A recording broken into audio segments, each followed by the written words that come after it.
I think Josh Brolin played young K. Oh yeah. Yeah, Damn, I I think forgot you about know that. what? Because the thing about it too is I think even me and my family we rented it. We didn't even go see it when it came out. We rented it probably about the year that it came out, or maybe the year following. We weren't expecting it to be good either. And then like we all sat there, we was like, shit. You're like, damn, we Yeah, missed that in the theaters. Especially that fucking ending. Like yeah. his dad died and everything, and then him also having to like separate himself from Agent K, knowing that he ain't gonna see him again later too. No, Oh yeah, that his shit dad tore was me an up, bro. agent, right? Yeah. No, his I think his dad works for No, NASA he worked that for the blew Air up. His Force or dad wasn't something an like that. agent, Like, Oh, correct? oh yeah, he was yeah, the Air yeah. Force or something. Yeah. His dad was with the he He was was he was assisting with the military. rocket ship that blew up. Yeah, yeah. Yeah. What was that? The Championeer or something? Nah, he Something. didn't. Nah, he didn't blow up. I think he got shot, didn't he? I think he was like he was there for that accident. Yeah, but he. Yeah, okay. And no, he didn't die from getting shot and everything though. He just like he did get shot in that situation, but he didn't die from getting shot. The whole part was I think because his dad died like when the rocket blew up. And Okay. he was trying to like convince his dad not to go over there and everything though, because it was the last time he really saw his dad after he was like born and shit. And I think that's wasn't supposed to be like the whole take from. I don't know. It's been a minute since I watched it, so I gotta watch it again. But I think that's why it broke down the way it was because he had like a chance to save his dad, save Kate from being scarred from his big failure and everything else like that, and save all the people that died on that ship, and he just couldn't do it because it would have fucked up history. So he had to let like basically everybody die, otherwise it would have caused more people to die later. And like yeah. it was a really fucked up scene. It was like you can't do nothing, Jay. If you do, like the whole universe could like rip apart, and you're gonna cost everybody everywhere their lives, not just the people on this ship. The Challenger, that's the name of the fucking one that blew up. Yeah. Yeah. But yeah, it was fucked, but it was so fucking good at the same time. But I still got to give it to the first one over it though, because that's the one that completely like Will Smith already flexed that he was a better actor than what he was getting credit for. But like Yeah. that's the one where it kind of just like shat on everybody, bro. All That, right. The table scene, fucking hilarious. Just like how they overextended the scene and it just made it funny where he just kept pulling the chair the entire time and then he asked everybody, "You want a piece of the chair? You want a piece of the table? You want a piece of the table?" You don't want none of this. Yeah. I knew he's about to bop my shit. My bad. I'm also playing Overwatch. No worries. Oh man. yeah, I And love Men in Black. what was that? I love Men in Black. That's a Yeah, class. yeah, That whole franchise is really good like it. So yeah, yeah. Damn, good choice, Brian. that Love concept it. is Love it. that concept is pretty dope too. Like you don't know who's an alien and who's not. Right, and then like the whole flex and everything of like being observant and shit like that with like the Mhm. I think the one that got me was the school books part. Because everybody was like, yeah, why the fuck would you shoot the little white girl? It was like, you know, see, that little bitch got like college advanced level chemistry books in Yeah. her hand. She about to build a bomb. Whatever she up to, I don't trust it. Yeah, every he's like, you But see, my man, this boy up there he's minding just his business, nigga. Like, it's like okay. he's just working out, working on his muscles. My man What over I'm here really getting worried stymied. about is that little white girl right there. Oh man, that's He's making fun of him too. It's like this boy Captain America over here. yeah, He's like, I'm the best of the best of the best of the best. best.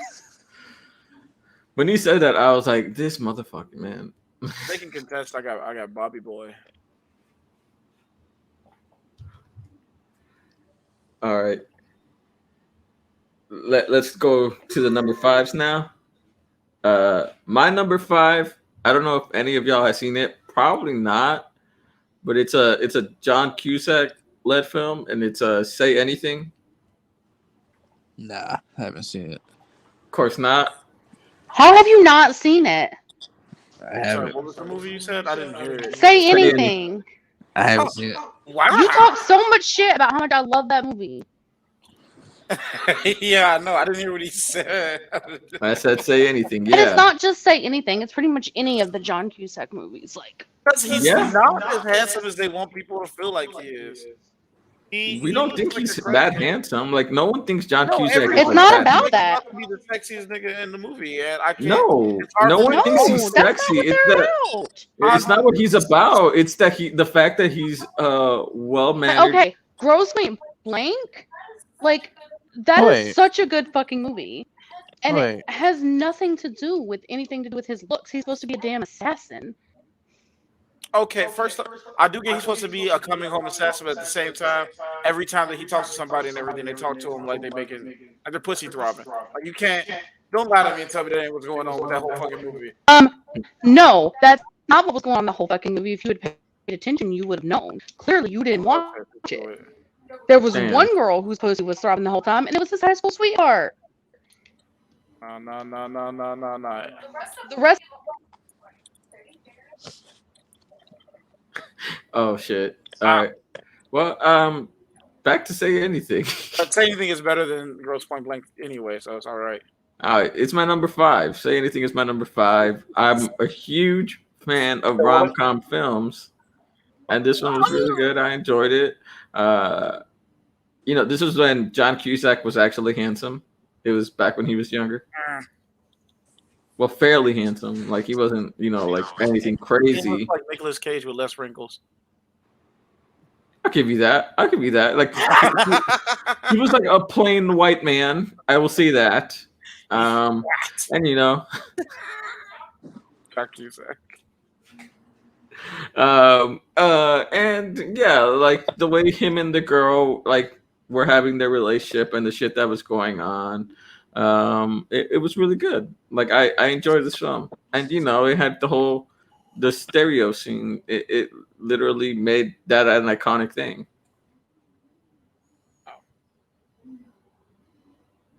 And no one else watched it. Timon, I'm guessing, hasn't watched it either. I've watched it. Is Timon okay? He's AFK probably. Somebody killed them all. Yeah. All right. Have you watched Say Anything, Timon? No, I have not. Baby girl just woke up. He fell asleep for a little bit. All right, Brian, I'll let you go with your number 5. My number 5. All Yeah. right, I got you. Second. Oh, it's gonna be a little bit animated from this point though, but they All right, they that's all good, they all that's good. bangers though. So I'm starting off with my number 5 with the Iron Giant. Oh, There's no way I could make any type of list without putting the Iron Giant on there. that is so It definitely gotta be in my good. top 5. I'm sorry. Oh man, I love that movie through and through. It's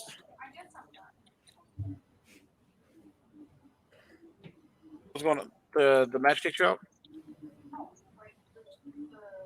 StreamYard thing did? StreamYard on mobile keeps on kicking out Cheryl, so she thinks she's out for now because she's getting irritated with it. Which that's what it did to me too. I had to start getting on my desktop and everything to get to it because it does do that whenever you're like joining in through a phone. I hate it. All right. Yeah, I had to keep on adding her in and out, in and out. Yeah. Yeah, it happens. All right. But yeah, I got to put the Iron Giant on there though. First off, Vin Diesel flexed on our entire childhoods Yeah. with that role. Yeah. We owe this nigga our lives. Bro, I am Superman. Like that shit. On Gets top of to- that, actually, as I'm thinking about it too, there is another movie that might be going on this list that's animated that might knock out another one. But it's no, Treasure we got to Planet? make a whole other animated list. I'm sorry. Yeah. Now this one goes scar some people whenever I bring it back up though. All right. Yeah. No, I So get you. we'll talk about it another day. But the fact is though is that it hit a lot of points that you wouldn't expect for it to draw like an emotional reaction from it being an animated movie. Jeff Goldblum Especially played when, like, the artist, right? I In that do film. believe he did. Hold on a second. Let's look up who all was in that motherfucker actually. Because I remember the cast being like everybody who I saw in the cast, I was just like, I didn't fucking know that was him. Yeah, it was a stacked. Vin Diesel, Harry Connick Jr. But he was big at that point. Yeah, because Um, he was a military dude that was trying to like smash old girl, wasn't he? Jennifer Aniston was the mom. I didn't know that. Damn, I didn't know that either. John Mahoney was General Rogers. Who's Ken Mansley? I forgot who that was. Kent Mansley.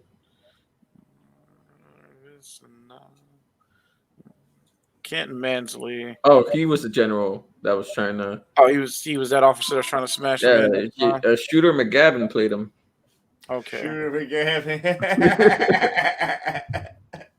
Oh man, that's all. That's all I call him. For like, I just call him Shooter McGavin.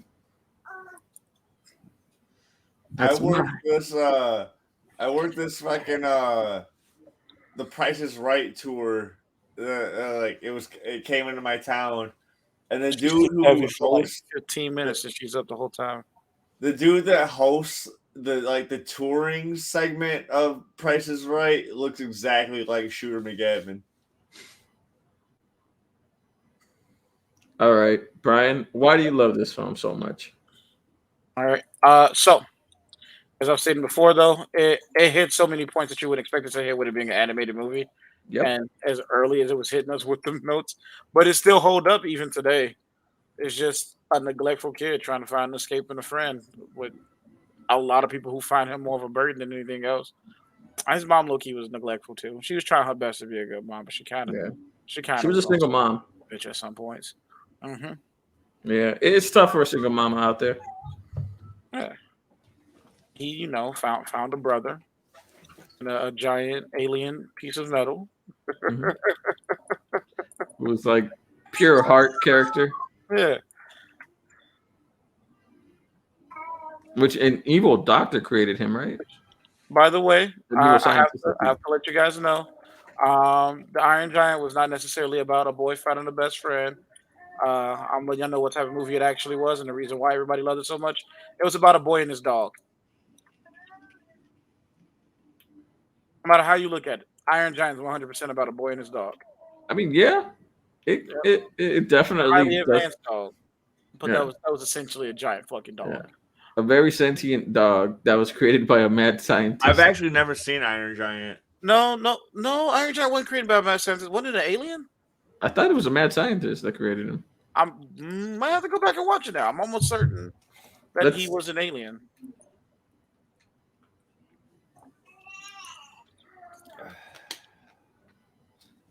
Who made the Iron Giant? Because remember, he technically didn't even die at the end either.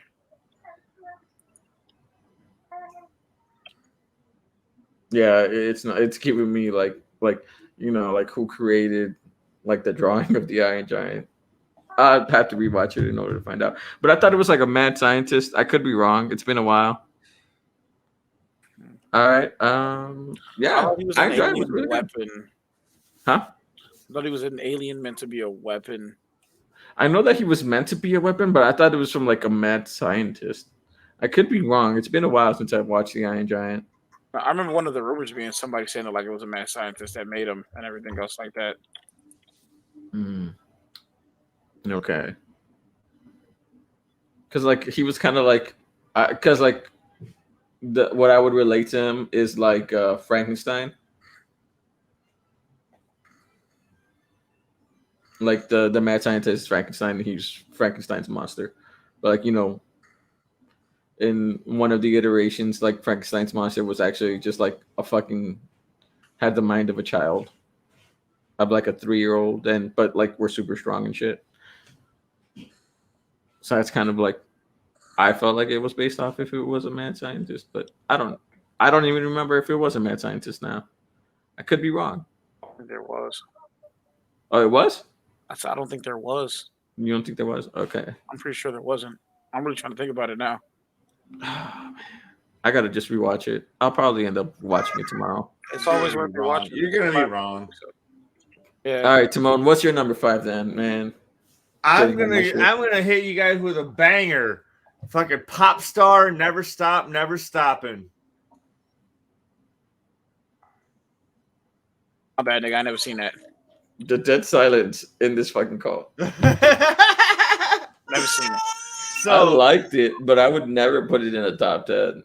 No, this movie is so fucking funny, and what it does is it puts the entertainment industry on blast. It's just the Lonely Island, the movie. That's literally what it is.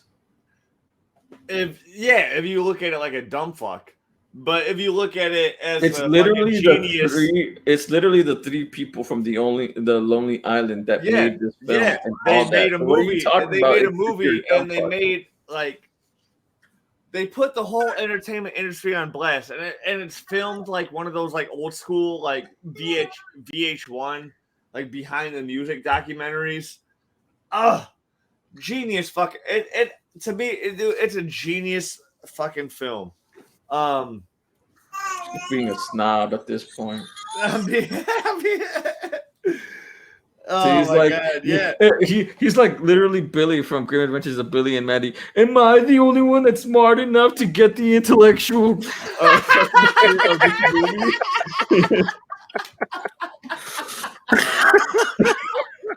The intellectual genius behind this piece of art. No, like this movie. I'm not stupid. You're stupid. Shut the fuck up. I hate you. I hate you 100%, Tony. But no, like no, this movie is just fantastic. It like how it's filmed, just I don't know, just everything about it, dude. It's funny as fuck. Yeah, it's the Lonely Island make a movie. I get that. But there's way more realms of comedy and like realism that's put into it. And I don't know, it's just something that I could just watch over and over and over again and just have a good time with it. This is a motherfucker that literally is the English school teacher that's like, they made the curtain blue to signify this shit. And then the author's like, nah, I just made it blue. I just made it blue. Just what? I just really like the color blue. I didn't have any other reason. Or like how in some films where like people were like in Evangelion, where they were like, oh, this is supposed to mean like Jesus Christ, and it has biblical things, and then the dude that made the mangaka was like, I just thought it looked cool. He was bullshit. He's a troll though. Yeah, he is a troll. No, he's totally trolling because the show's name Neon Genesis Evangelion. Yeah, that is true. Evangelic. That is true. That is true. Okay, so you missed the context of that. So somebody asked him through an interview. It was like, well, so would you say there's a lot of religious imagery in your work and everything? He was just like, no, just how crosses look good in an explosion. He was fucking with him, bro. He's been trolling niggas since like '89. You can't take shit he say for granted. Because if you ask a dumbass question and everything, he will give you a dumbass answer. All right, that's all how right. he's always been. All right, I'll give you that one, Wiener. No, I just think I just think it's a fantastic film. Like I don't know, like it's just something that I can put on, laugh my ass off, and no, I get the that. meaning behind the film at the same time. Like, but a top 5. I don't have Especially, an order. I don't have an order with my films. I don't have an order with my films. This is crazy because like before that it was all snobbish, and then you just went with this. Yeah, I'm gonna throw you guys off with my top 10 favorite movies. I'm gonna throw you guys off. Okay, I see. All right, but what's funny about that film is literally he made a pro LGBT song, and like the entire song, like every time he said something, he was like, "Not gay," at the every, not gay, not gay. Like he just kept making sure that people knew he was not gay. Ringo was all like, why is he trying to make a progressive song, dude? Like, it's okay to be gay now, dude. Like, everybody's gay now. Like, what the fuck are you, like, what the It was a lot like VH1, like The Rock. Yeah, dude. Oh my god, the show is so funny. Like, oh my god. All right, Dalen, if you want to go next with your number 5. Okay, my bad. I charged my phone. But so number 5 through 2 are in no particular order. That's all it is. Only thing Okay. that solidified number 1. So let's start off with Coach Carter. Ooh, Samuel Jackson. Coach okay. Carter, god Not damn. bad. Not bad. Damn. Samuel Dalen's the one who's been hitting us with some bangers, man. Coach Carter is one of my favorite sports movies of all time. It's not my favorite sports movie. That has a spot on the list too. I'll get to that. But yeah, Samuel Jackson, young Channing Tatum, Robert Richard, Rick Gonzalez, Ashanti. They was all in there. It's about this basketball coach, former basketball player. He comes to coach his old high school team, and they're like the worst team in the league. They can't play. They don't have any discipline. They lose every game, and so he basically comes down hard as fuck on them to shape them up and turn them into winners. But he makes a deal with them that they gotta keep their grade point average at like 2 point something. And they were lying to him about their test scores and shit. So shutting the gym down. Everything. This actually happened too. Like some version of this is Yeah. a true story. I don't know how accurate it is. I think some people come on dispute some parts of it, but yeah, some shit like that actually happened. And it was on the news back in the '90s or whatever. I think. But yeah, it's Samuel Jackson being Samuel Jackson. You know, basketball movie, the origin, Wild Dogs origin story. And he was in it, Rick Gonzalez from Arrow. Okay. Movie. I've always loved it. I've seen that movie like 80,000 times. I swear to God. I thought you would have picked something like Remember the Titans. That's on my list. Oh, okay. Never mind. I think that's what I said. But yeah, not a bad pick. I remember Coach Carter. It's pretty good. I'm not a big fan of these types of films, but like I remember watching those and liking them. That one and liking it. One of those, such a typical. I mean, it has those typical elements of a sports movie, like, oh, we're bad, but if we can do this, we can overcome it. Yeah, it has that element in it. But I think the main one is him trying to make I sure. think out of that category, I think like Varsity Blues would be my favorite. And he's trying to make them have a better life, Mhm. but giving them say like, look, basketball is great, but it's just an activity. You need to make sure you keep your grades up so you can graduate. So then when you have like said, I guess the percentages of graduates at that school is just hella low, and so he was trying to actually help them. But it's like as a basketball coach, how much pull do you really have? Like force Yeah. them to do it. Like, no, they won't. If I'm a coach, they're gonna keep up the grades because I'm, make sure they don't go down the same path as a lot of kids I went to school with. They're either dead or they're in jail. Makes sense. Really, really arc for what's his name? Ball Dog. His My name. favorite part about that video you just posted is like how Privy tried to go under the mat and she just reached over and smacked him. Because he was like a drug dealer for his uncle, and the other guys, cause he quit the basketball team because he didn't like Sam Jackson, and then he was just selling drugs. And the other guy was still on the team. It was after practice. They was chilling like inside the restaurant or whatever, having fun, being teenagers. And he was outside getting ready to go make a drug deal, like getting his drugs and shit to go and on the streets. And he just kind of looked back at him. It's like that was like he made a choice. He could have been with them and out of this life, but he chose this life as a drug dealer. Then he saw what they were doing. He kept seeing them play and all that. And he said, "Man, I want to get back on the team. Like I want to play again." Sam Jackson made him do like hella suicides and push-ups and stuff to get on like 1,000 suicides and like 500 push-ups, something like that, to get back on the team. He got back on the team, but then he left again after that homework thing, the grades. But then his cousin gets shot and killed, and he immediately is like, "Look, I want to get back on the team. Like, I can't. That can't be my life." Because he finally saw like this is the life you are choosing, and it ended up killing your cousin.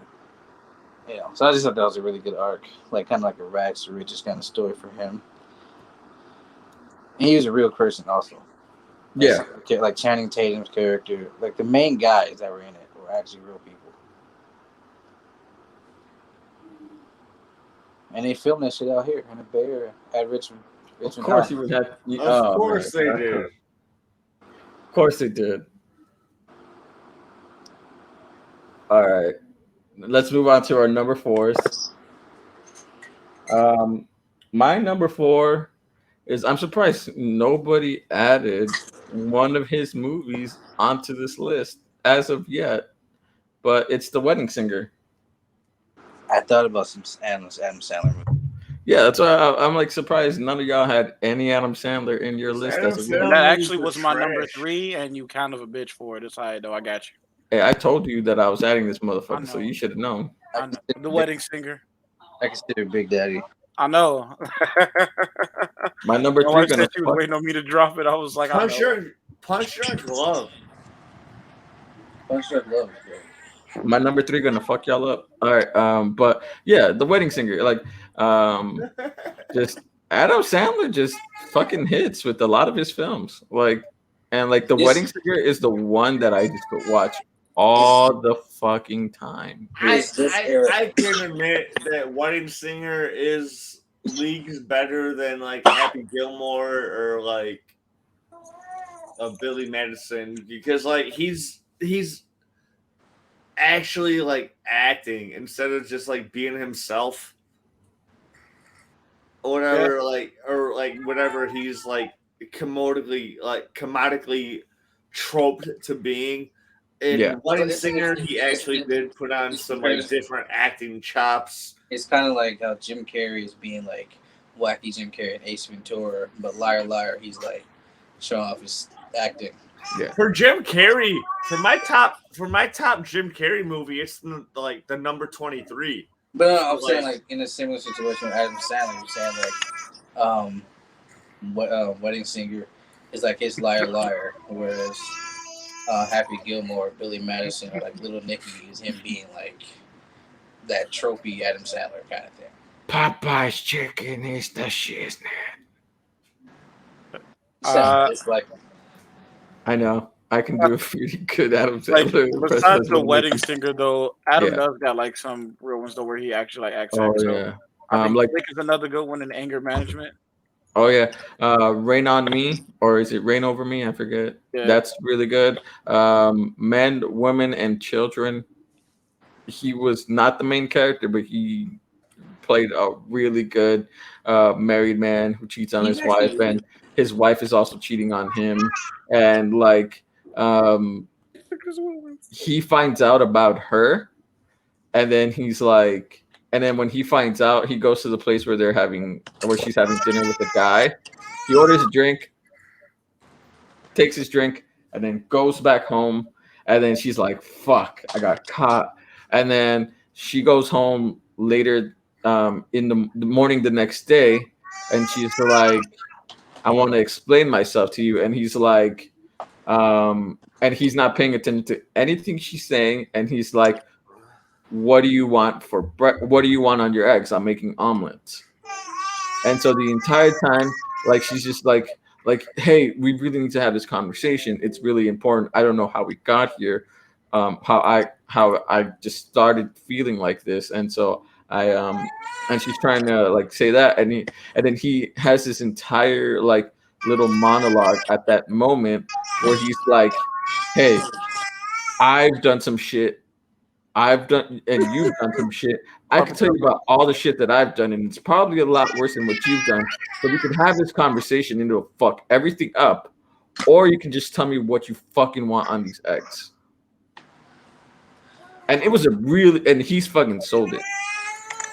Sandler's actually like a pretty good dramatic actor. Like, Yeah. if you think about it. He is. Oh, like in Click, He like Click absolutely is a. should. Oh, sorry. Go ahead. Also, he absolutely should have been nominated for Uncut Gems. Oh yeah, He should Uncut have Gems been. and Rain on Me is where he should have been nominated. I would have put him over Adam Driver that year for Marriage Story. Yeah, I would have put him over for that too. I mean, he was fine at hated Marriage Story, but it's like, nah, he ain't top Sandler like that. Yeah. But yeah, like in Click, where he's an old man and he's dying, and then he's like making that whole dramatic another monologue where he's telling people about all his regrets. It's another one with funny people as well. He does that also. Yeah. Like Yeah. he's Oh, dude, Funny People is a fantastic. But back to my number 3 pick I love of Funny. Wedding Singer, because I got Number cut off for 4. a bit. My number 4, sorry, of The Wedding Singer. I really enjoyed it. Like him and just Drew Barrymore work very well together. Sorry, I'm trying to like speed run this so we don't end up being here for like 4 hours. We can just speed run the rest of them. Yeah. Well, I'm just trying to speed run mine. It is like him and Drew Barrymore. They play off well together, and he shows off that he can hold his tune when singing, and stuff like that. So like, yeah, and I enjoyed him as Robbie, and he played a sweetheart like how he did in Mr. Deeds.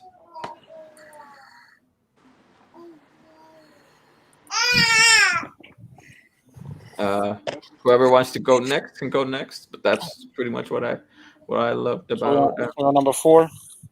Yeah, number 4. Anybody want to go before me? I'll go. I'll pick Shawshank Redemption. No, I'm kidding. Who Framed Roger Rabbit. Okay, I see you. I like it. I like your pick. I don't know. It's a fantastic film. I think it has 100% zero flaws in the film. Everything is just put out perfectly for like there's absolutely zero fat to trim. The villain Judge Doom is perfectly portrayed, and like you get hints that he's the villain. Like even like besides his villainous persona, you ought to like there's hints of him being the film, like when he's putting on the glove to dip that fucking random tune into the dip or whatever. Like, I don't know. The movie's just that movie is 100% fantastic. It's a lot more fucked up than you realize as a child. And the lengths they went through. Sorry, I got hiccups. The lengths they went through to make this movie were like the scene in the lounge where like Jessica Rabbit performs and shit, like where you have all those like penguins like serving the drinks or whatever. That was all practical effects where they had the set raised up a little bit and then they had prop people underneath the set that were the penguins that were holding these trays and shit so they could animate the penguins and shit in there later on. Like the amount of like work they put into the sets for this movie for the animation to work was groundbreaking, and it still has not been overdone to this day. Jessica Rabbit can get it.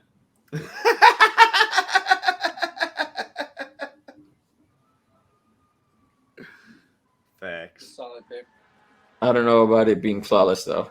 I think it is flawed, but like it's really enjoyable. It's dude, go back and watch it right now. I mean, I put it in my top 20. I wouldn't necessarily do that. That's why I'm just saying. But I like it. I don't hate your pick. Like the other one, the pop star never stop not stopping. Now that is questionable as fuck. But this one, nah, I like it. It's pretty good. I don't know if anybody else has anything to say about it.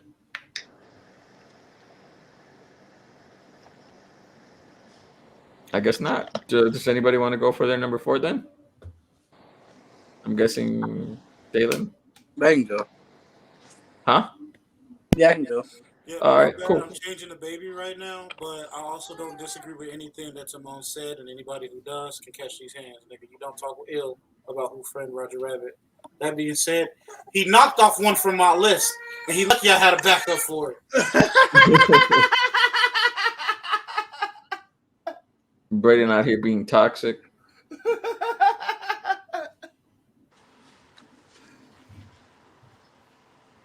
All right, go ahead. Go ahead. Um, All right. Jake. So my number 4 is gonna be Titanic.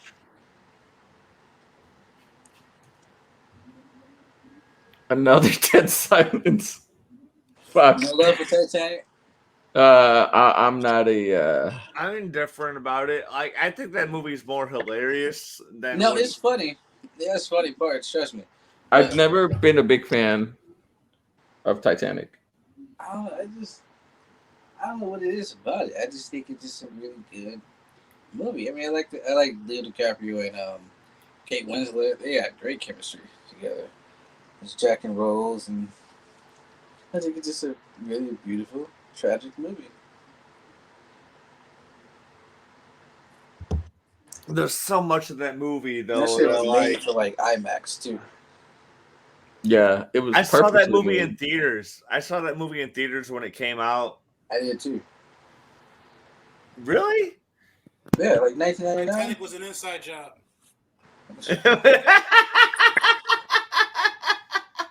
Yes, baby. There is that theory about the Titanic not being the Titanic, that it was the old one, the one before the Titanic, and they sank it, calling it the Titanic, and they just wanted the money for it. What? Yeah, Damn, dude, Braden's been commenting on here, and I've been missing all of them. I never really liked Titanic. I don't know, but I won't You knock the said Titanic traumatized me as a child. Braden's been commenting on here, and I've been missing all of it. Dude, Titanic is a beautiful film. I don't give a shit. what He anybody said says. he said we're all gay except Jake. He says, "I love him. He's my sweet baby boy, Thank you, Braden. and he's your little lover boy." All right, who's next? I think the only one left is Brian, but he's changing diapers.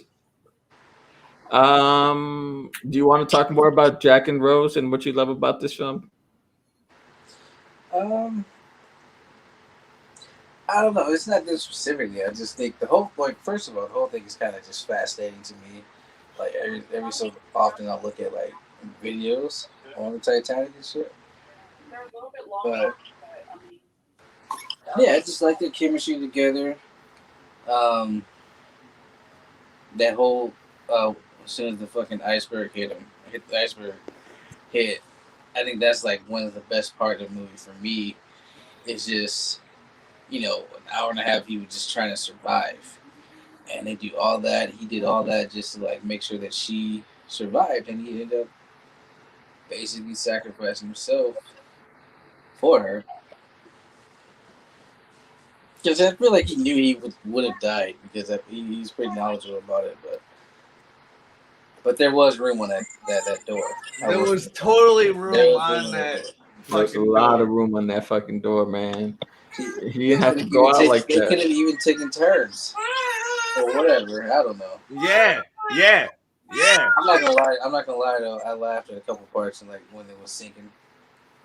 Oh, Wow. the funniest part is when there's that guy falling down and he like hits like the propellers. and Yeah. shit. Like, oh my god, that's so. The dude that goes when he goes down like a pinball. It's like watching The Ring or Ringu. I think it's Billy Ringu, the Zane. Japanese one. Billy Zane was a bitch and a half in this one. Okay, so there are a lot of beautiful moments, and then there are moments that shouldn't have been funny that were unintentionally funny as shit. such as some of the deaths Yes, were comical. that's what I'm saying. But at the same time, like where the musicians just kind of realize like they're definitely not going to be able to get on a boat, they're just like, "Fuck it, let's go ahead and play on our way down." Nigga, that shit hurt it. It did hurt. That was a That scene that shit got to hurt. me. But That then is there's also depressing. like within like 5 minutes of them going like, "Yeah, we're just gonna play on our way down." There's the lady who's like bitching as they barely made it out of there with just like the last of their lives and everything. And the dude who's like on like a lifeboat is like, "Bitch, if you don't shut that hole in your face, like." I think the most You depressing don't part shut of that this hole on your was when they face. were when they went back to see if they were any survivors, and they were just bodies after bodies after bodies, just frozen. Man, some of them were Yeah. babies. Some of We them also were got to babies. acknowledge something too. If Jack made it back to the mainland, he was gonna die. Yeah, he would Have have. you ever Yeah, guys have you Jack was ever fucked from the seen beginning. There was literally no out for him. He was have gonna you die guys one ever way or the seen other. the fan made trailer for Titanic 2? It's amazing.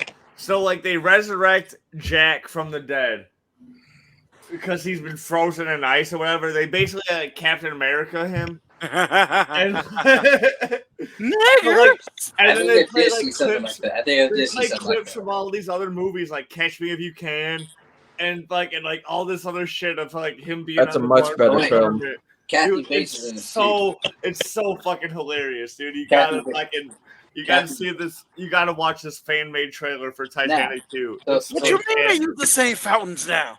so so so Kathy Bates is in this movie, and I think she would have ended up like if Jack had survived, she might have taken him in because she was already kind of looking out for him. Like she got him a suit and everything to wear. She tell him how to like how to act among the rich people. She knew he wasn't. I think she knew he was full of shit. But she's like it's all good. So Yeah, nah, he slept with the wrong one fiance. They was definitely gonna body that nigga the second he got back to the mainland, bro. There was nothing anybody could do about that. Like if if one person that was with old boy made it back alive, which I think one of them did because they were all low key pieces of shit. Somebody would have said the wrong thing and Jackass would have been out of here. He wasn't gonna make it, bro. He that's just said when Pigs in New York would have started. it was done. That boat was his ticket, and that shit went down. And then he's like, "Damn." Dude, Jack was awesome. He's like, dude, like these parties are whack where you guys hang out. Like, let me show you where the real party's at. He took her down and fucking Broke her back. Old Ford boy. Like,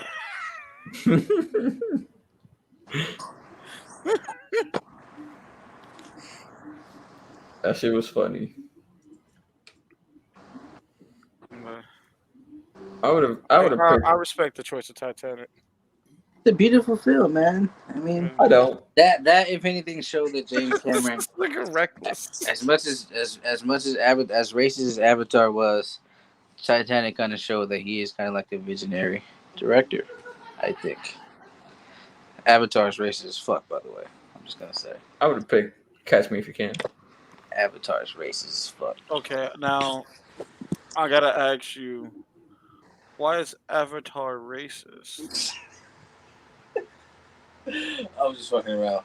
I used to see this movie like over 10 years. Okay, because he definitely was basing it off of people getting gold and diamonds out of Africa, though. But I was just fucking around. No, I did say that when I first saw it. I can't remember why. he 100%. He low key didn't even really try to hide it that much too. Is tall, darker colored people. It was like Dances with Charlie dunk Wolves. on them. It was like Dances with Wolves, right? Yeah, literally just like that. Just So trying to get some unobtainium. when I saw it, I fell asleep. Right, I was with my cousin. And I woke up. And I woke up when they started flying. I started watching. Like, damn, the movie's still on. And so I'm just watching it, and I looked at my cousin after a while. I was like, "This is kind of racist." He's like, "What?" All right. I Brian- ain't seen it like since it came out though. But it's like I'm not gonna lie, Avatar is the worst fucking movie I've ever seen in my life. I don't give a shit. I would die on that hill. All right, Brian. What's your number 4 then? I have to draw my trap card with my number 4, Akira. Akira, fuck Damn. that movie. Bitch, You piece of shit. No, I'll literally come to your house and beat your ass with your own words. Don't. I know where he. I I know where would he's welcome staying. the visit. I would welcome the visit because I just miss you. You gonna hope that I miss it, nigga? When I'm cheating on you.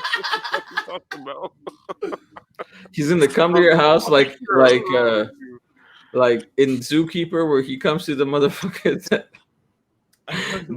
like mistreated the gorilla and beat your ass just like that, and then take your mama's cookies.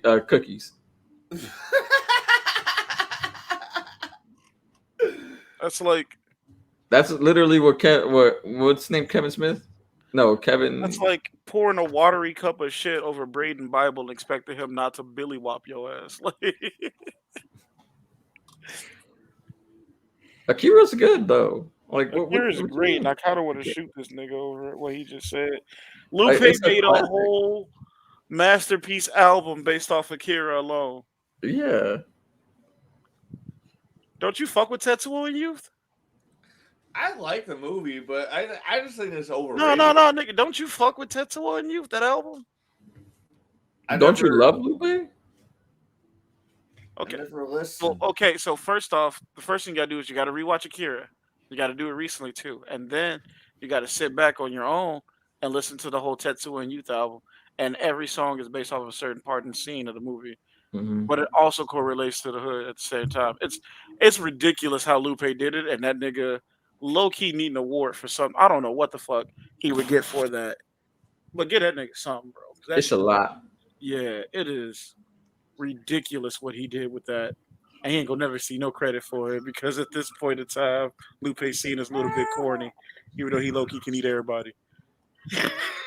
All right, so But I say Akira because one, Akira, as it stands right now, not only inspired a shit ton of anime after it, but it pretty much is a heavy influence on sci-fi as a whole, and especially the cyberpunk genre after it. And everybody that makes anything got Oh, to there's plenty of anime that I watch where I'm like, oh, they're definitely going through an Akira moment right now. Like when anytime someone's like limbs are fucking just going through some sort of ambiguous fucking change. Like it happened in Full Metal Alchemist. Yeah, like you know how many times that's motorcycle slide scene has been used everywhere? Man, I think right now the only work of art that hasn't completely ripped its whole thing from Akira is the other cyberpunk genre anime that everybody rips off heavy. Probably way harder than Akira. That's close to the fucking shell. No, that's on my list. That was my next choice. Was Ghost in the Shell. So shut the fuck up. I'm going to talk about that next. All right. I'll end my point right here and just say if you haven't watched Akira yet, regardless if you're an anime fan or not, it's honestly worth a really, really good watch. It's a crazy. We're talking about arts. All right, so I'm gonna go to my number 3 then, since we all did our number 4s. My number 3, to keep it in line with like art that has shifted genres and culture of like movies and its own genre as well. Lord of the Rings trilogy. Nigga, I ain't finished a single one. Motherfucker. I ain't finished not one. I've never finished the first one. I've never been able to watch the first one all the way through. But the second two... Okay, so I would say I've technically finished them by watching them in parts. I have never sat and watched one of them from beginning to end. Wait, come on. So you're telling me you finished the one that is the hardest to watch, which is the first one, and then you couldn't finish the other two? That second one is the one that's the hardest to watch. The second one is the most boring one. No, it's not. The second one got way more walking than the first.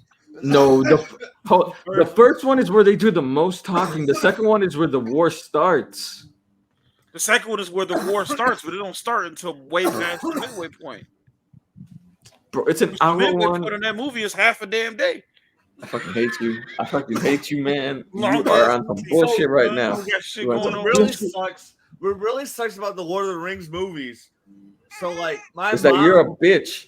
No, my mom bought me the Hobbit and the Lord of the Rings, whatever, the book set for my birthday or Christmas because they come around like the same time because my birthday. You're not fucking born. No, I read The Hobbit, and I was like, this book is awesome. And then I read the first Lord of the Rings book, and I'm like, this book kind of sucks. This book kind of sucks. So Well, okay, the problem is the because Hobbit trilogy also. And is a then I whole lot watched more the heavy than Lord of the movie Rings trilogy, though. because this is right around when the movies were coming out, and then I watched the movie, and I'm like, this movie kind of fucking sucks. I fucking hate you. Y'all are on some bullshit right now. Oh my And god. you just mad because the Narnia series is better. Every Tolkien fan is mad that the Narnia series actually does shit on them with their Jesus lion. I fucking hate it here. I couldn't even finish the first book when it got to the Tom, what's his name? Tom Bag, like he's not even in the movies. The Tom Bagdabill, whatever his fucking name is. Like when it got to that shit, I was like, dude, I'm done with this book. Like I couldn't even finish the book. And I have a feeling that the other two books are fucking fantastic. Because the other two movies were fucking fantastic. Okay, so when Lord of the Rings and The Hobbit dropped, it was basically against the whole Narnia series. Narnia series didn't blow up the way that it was supposed to because they didn't make a movie about it immediately. Versus The Hobbit had animation dating all the way back to like the 60s. So they always been remaking Lord of the Rings and The Hobbit and everything because they kept on all that shit. So they already had pretty much a bigger following in fantasy than what the Narnia series did. If the Narnia movies that kept on going, they would have shot most of Dungeons and Dragons is based off of J.R.R. Tolkien's mythology and shit. Right. So, but here go the thing though. Here go the thing about it though. If Narnia kept on going, it probably would have eventually shot on them.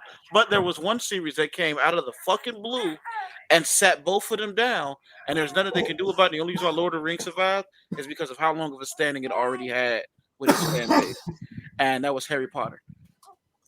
I was actually all three of those dropped at the same time. Like if Lord of the Rings dropped at the same time Harry Potter came out. If y'all would have let me talk. Hey, you know what? I would agree, but Lord of the Rings fans are about to come jump you. I literally was gonna make. First off, I take offense to that shit. I can fight. I will take the Potter win. I ain't met one Lord of the Rings fan with them hands. I got hands. No one. They all either Harry Potter or Narnia fans. I know they got the works. Vin Diesel got hands. But I'm a Harry Potter and Narnia fan too, though. I also won't fight a nigga who like Artemis Fowl because he was born in Black Air Force Ones. All right, well, look, can I talk? Because I was literally gonna correlate Harry Potter and Lord of the Rings, and y'all just didn't let me talk about my shit at all. Okay, go ahead. Y'all just talk wanted about the shit. That shit whack. Yeah, we're just telling you you have bad choices. That's all we're saying. Literally, this is the first time y'all even like hated any of my choices. What are y'all talking about? So bad that it ruined all your other choices. I love Lord of the Rings. Tony, I love Lord of the Rings. I'm with you on this. All right, so it's just... and I love the Hobbit movies too. Actually, the Hobbit movies are very underappreciated. The Hobbit movies are better. Hobbit movies are high. Lord of the Rings. Okay. You know what? Yeah. I don't give a shit. Toria was a great fucking character, and that was a very, very beautiful subplot. I don't give a shit. Are y'all fucking kidding me? Y'all just gonna get rid of all the story development of Lord of the Rings? Y'all are on some bullshit. I love Lord of the Rings. I already said that, man. No, I'm not talking about you. I'm talking about these two motherfuckers that like I just like. The Lord of the Rings trilogy, terrible. The Hobbit trilogy, fucking great. Both books. You probably gotta watch the extended editions to really like. If you're not into it, like it's probably one of those BBS UE kind of things. Like you gotta watch. When I first couldn't finish them, I always tried to watch the novel versions at first, and then I tried to watch the directors because somebody told me it'd be better, even though it's longer, and that was a lie. I wanted to say that it's an acquired taste. The Harry Potter series is the YA Lord of the Rings of their universe.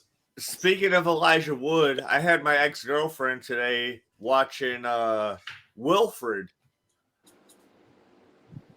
We don't need to talk about this, man. We're already going almost 3 hours. We need to focus on just the shit that we're talking about, man. Yeah, it's almost 3 hours. Let's get to the next one. I'll do mine. Now I got to remember the Titans. Now we got to remember the Titans. motherfucker. But Remember the Titans, my favorite sports movie of all time. It's Denzel Washington. Uh, what's his name? What's his name? Bill. I forget. Oh yeah, uh-huh. Donald Faison. If I tell you to run 10 laps, you run 20. Let's see. I'm looking at this guy. Ryan Gosling was in that. Yeah. Wood Harris and Hayden Panettiere. Will Patton is his name. Ethan Suplee. There's a lot of people that were like coming up then. But yeah, it's about this where are they in Georgia football team. Denzel character got reassigned to a coaching job. That man would have been canceled in 2021. Fired. Well, they fired. Well, they didn't fire him, but he had to replace the coach they already had, and they get Denzel. And he's a black Yeah. man, like the early '70s, so racist. And Yeah. so yeah, they had the whole white team, the all black team. They had to integrate them. Took them to football camp to get ready for the season. Denzel was a hard ass motherfucking coach. And He the them to the point of throwing up, basically. They're butting heads at camp. They are getting into fights and shit. They had like Wood Harris character and the other white dude, Bertu. Where the captains of the offense and defense had to get everyone together. then they played the Temptations and everybody got along. Yeah. Like Ryan Gosling, sorry. But then there was that one hater. They always have to have one fucking hater that can't get on board. There was somebody that could not let it go. He just hated the fact. They started getting along. All of them started getting That along. makes me think of that Bill Burr joke. That makes me think of the Bill Burr joke where he's like, they brought it all the way down to fucking ping pong. It's all like, what are they gonna do next? Like swimming, whatever. They had that fucking racist white dude out of the get out of the fucking pool.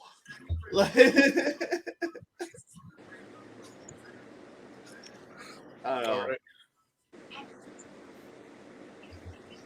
I butchered the joke, but you get the context. No, we don't. Nah. I don't know what you're talking about. I have no idea. I'm lost. I never heard Bill Burr tell that joke. I mean, I like Bill Burr, but I don't follow him like that. Bill Burr's stand up is kind of funny though. I like Bill Burr. Yeah, Yeah. y'all gotta watch him, bro.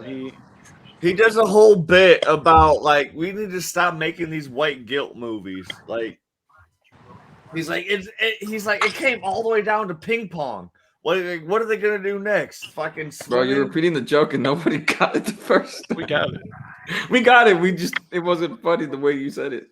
Yeah, I totally butchered it. Like go you can find clips of him talking about this shit. It's fucking awesome. Yeah, so let Dalen finish. Yeah, so I don't know why. We're the Titans. It was a great movie. It really was. Very heartfelt movie Okay. about them. It was racist. It was a racist time, so they had it out for him, Denzel's character, and they were like, "Okay, so if he loses one game, then he's fired." So he couldn't make any mistakes or whatever. Because the other coach was about to go into the Hall of Fame, but this is going to stop it. And so they kept trying to do shit to fire him, to make sure he gets the head coaching job back, and it's a whole mess of shit. And they have to learn to get along as black and white people. Mm-hmm. That one scene where they were trying so hard to like leave the line so like they wouldn't get stopped by the police and like they were going specifically for that one student that like caused the other team that caused like their victory, like the police were, and they were trying so hard not to like to keep that boy alive, because if they would have given him to the cops, he would have been dead the next day.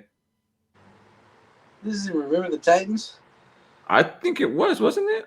I don't recall this part. This is a Disney movie. This scene was used in a lot of movies, so I could be fucking it up. Nah, they didn't have no cop scenes like that. No, they didn't. Only Okay, I'm only probably cop thinking scene- of.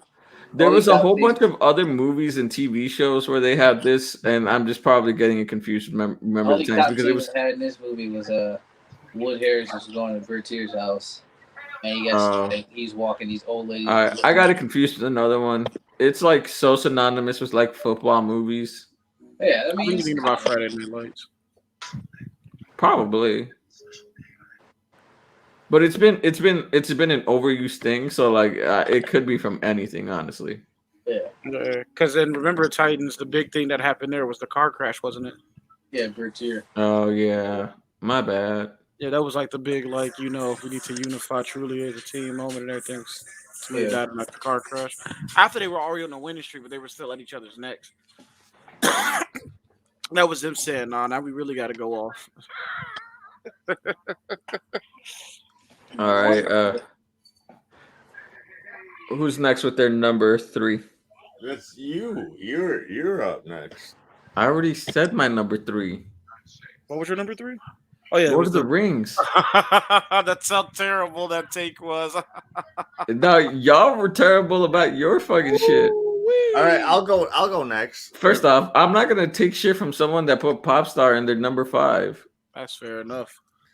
All right, I haven't missed yet. though, so I can Brian, talk you shit. want to go or can I go? Because I already said mine, but because you brought it up. I guess.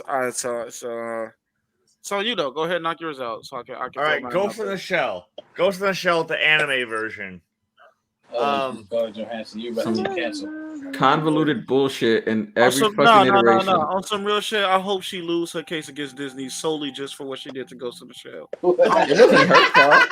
That's not, she didn't do it. She didn't write the fucking script. Her dumbass jumped on it though. She jumped on anything at I that want you to point. think about how terrible You the know live what? action version of You Ghost know in the what? Shell. It is the most racist shit to ever happen within the last decade worth of movies. I think the live action version is fine. It's visually stunning, but it's Hold also on, a hold on. terrible Let me fucking finish. movie. Let me finish. But like, it was 100% boring to watch. Like, I think the characters got the character part right, but like the whole, like everything about the movie was just boring to watch. Here's the thing: they did the movie, but they never. What the part that like the soul of the movie was not added to it, which is It was the actual plot of the story was not added to the movie, so that's what fucked it up. the dude, And they just made it the action guy parts. they had playing Bato was spot on. Like, No, I think Scarlett Johansson. Wait. did Which fine. version of Ghost in the Shell are you I'm batting talking for? about the live action right now. No, but which are you batting for? We're running out of time, man. I'm batting for the anime version. Then talk about the anime version. The anime is fucking. I'm sorry, we're just running out of time, and I work tomorrow. I know. I understand. The anime version is fucking awesome. Like this movie, probably. I think it heavily inspired The Matrix. And like it brings so much sci-fi stuff into like how it could be incorporated into reality. Ghost in the Shell is directly cited as the biggest influence on the Matrix. Yeah. Okay. By the twins.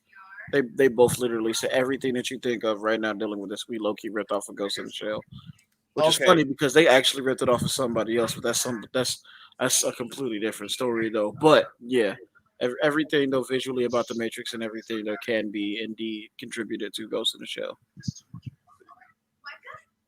Ghost in the Shell is probably almost a flawless film, dude. It's amazing. Watch it. The spin-off series are equally amazing. The sequel is pretty good. It's animated way better. And the story makes sense into the realm they've developed it. And if you have a chance, there's mangas and American comics that you can check out that are also all amazing that tie into the story.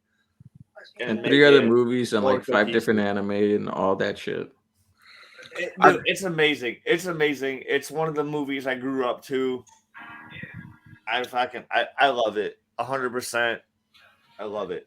I'm just gonna point out though that Ghost in the Shell was supposed to be about a national agency with nationalist views in Japan, trying to uphold and keep the integrity of their country in the midst of a technological craze, and as well as stop international terrorists that may be attacking them in this turn from the traditional ways and deeper into technology.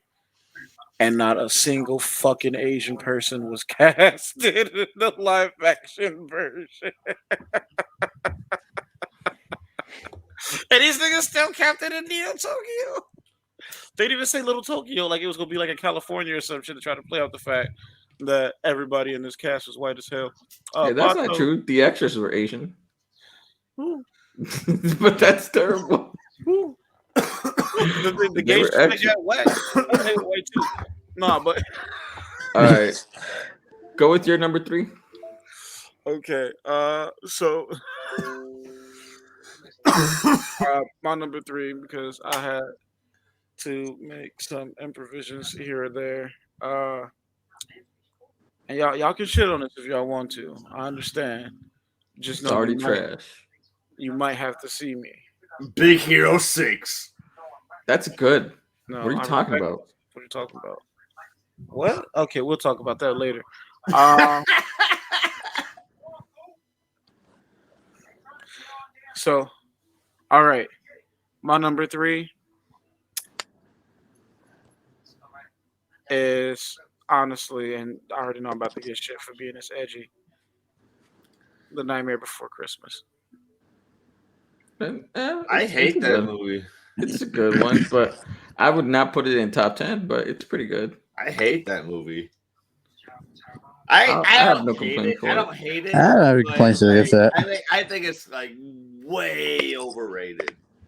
Like the covers to the songs for Nightmare Before Christmas is actually really good. I really dig the soundtrack to the movie. I dig the soundtrack. Simone, No, I you can't talk for saying really that you hate the film. Fuck I you. didn't hate. I just think it's way overrated. I um, don't hate it. okay, I do like how people are coming out of the woodwork now. Suddenly, is like the biggest fan of it, and I think it's mainly because of the aesthetic. But low-key, all of Tim Burton's movies hold this exact same aesthetic. But I think I don't know. This is like the one that everybody cites for it. That being said, I've always especially loved The Night Before Christmas since it released, mainly because of its soundtrack.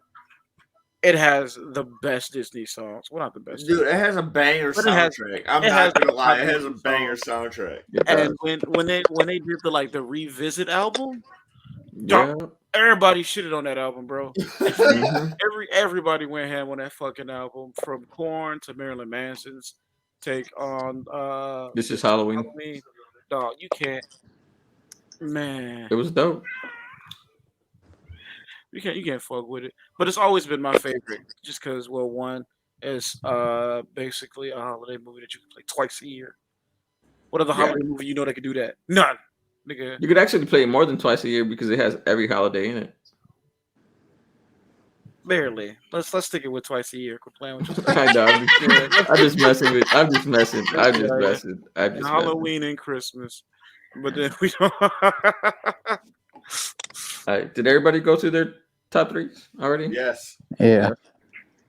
All right. Cool. Cool. Cool. All right. We'll move on to our number twos. For me, my number two is a Princess Bride. The Princess Bride.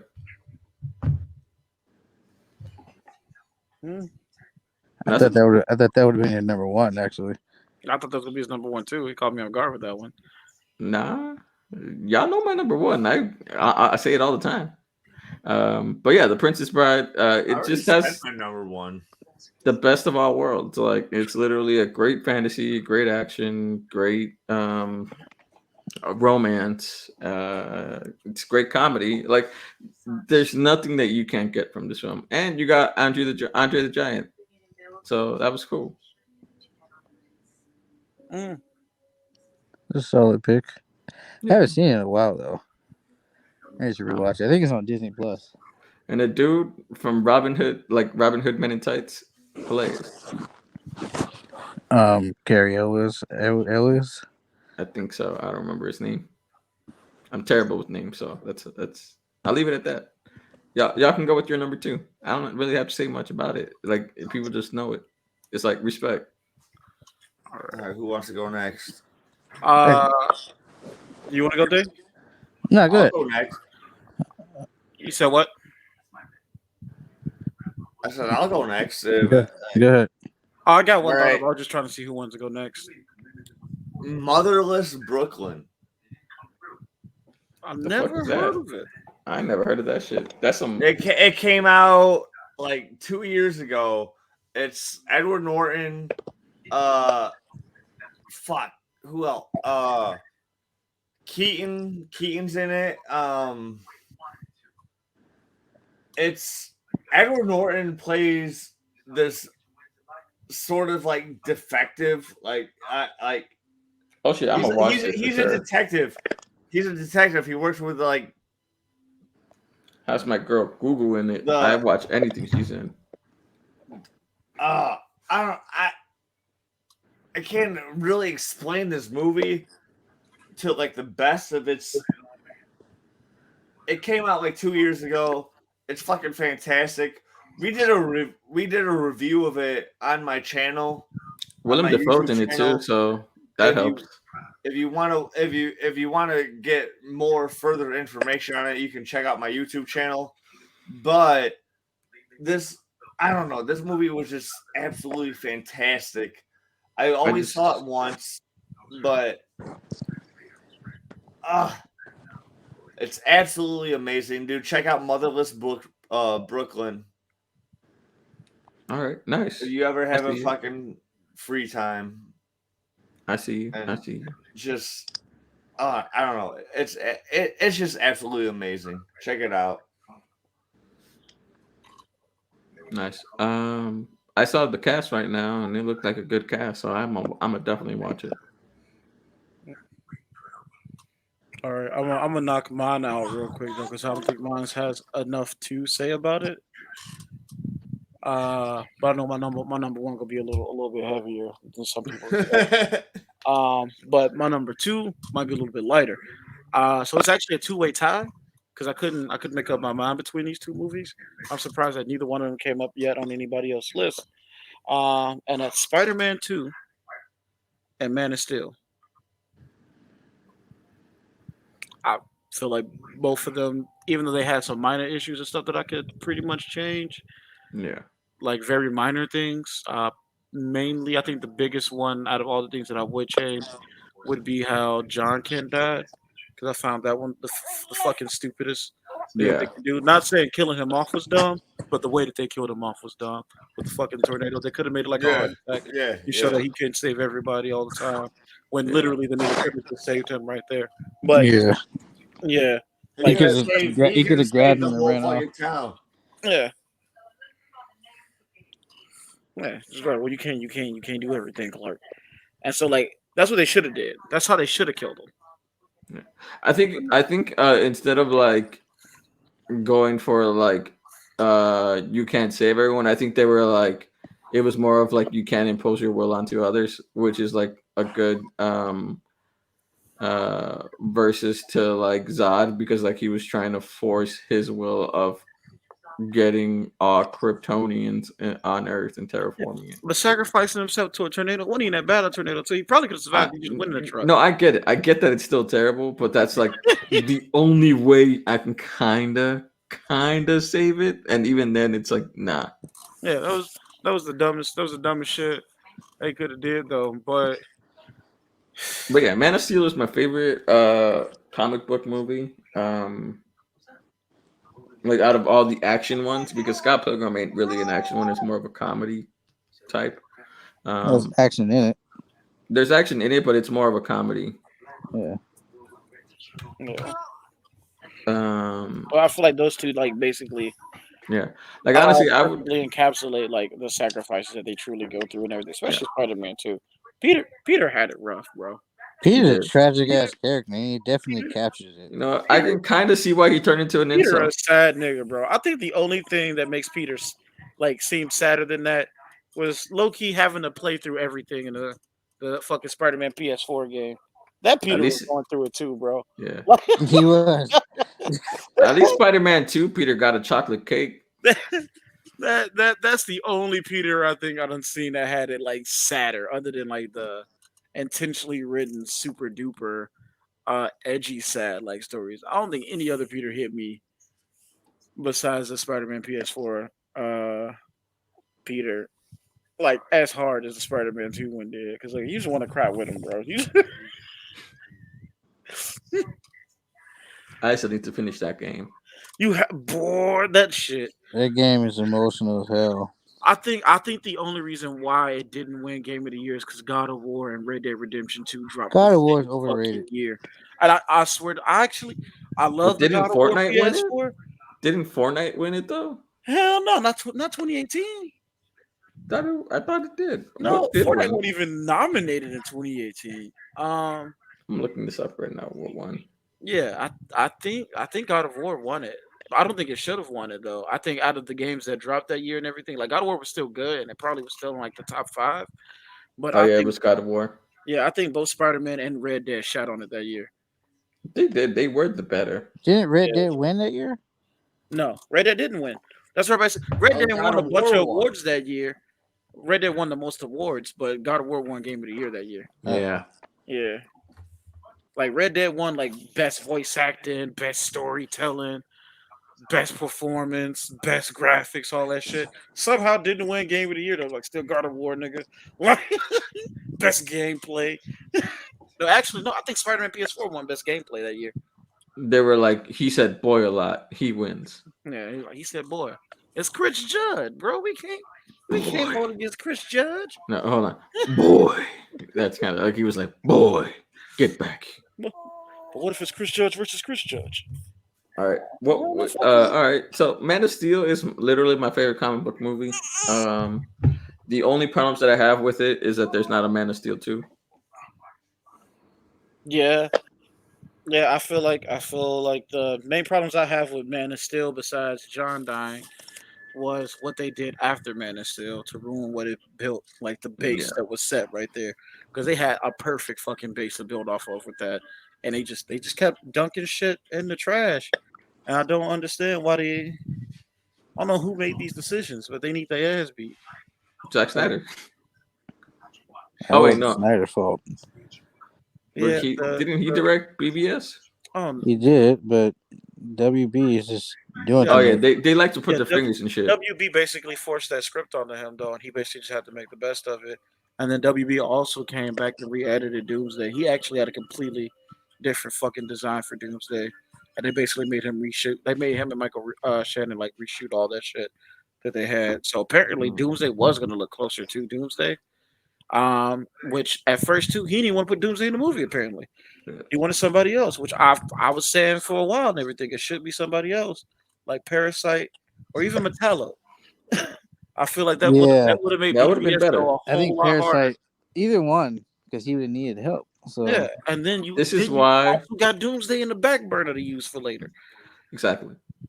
This is why they need to get their hands out of the cookie jar like they did it with the Suicide Squad, because that was better than the first one because they let James Gunn do what James Gunn does. I feel like that was risky though, because they also let James Gunn do what James Gunn do with Guardians of the Galaxy 2, and that shit was awful, even though the first one was amazing. right, It's a I can 50-50. say Like even It's well, like they straight. already.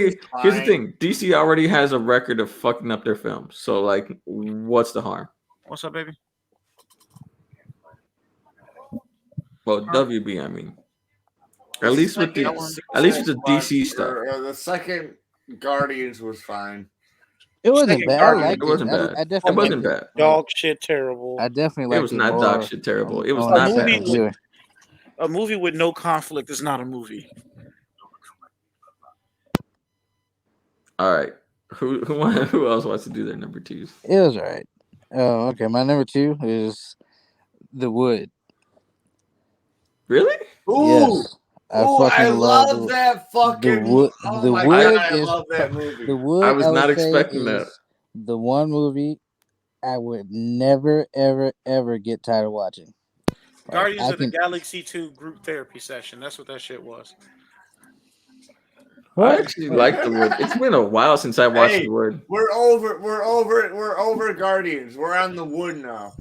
Who dropped the wood as they number 2? Me, Oh, Damon. I got you. Don't worry about it. I already, It's good. my The number wood. 1 is coming.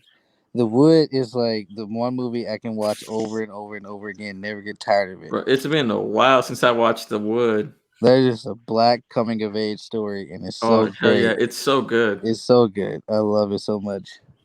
The way they transitioned from him like talking about like his crush with the girl, and then like you see them in like That was like a middle school legitimate or love elementary. story. It was so good. It was like a legitimate love story. Like he just So good. started from him grabbing her butt, and then You getting know his what I was ass beat.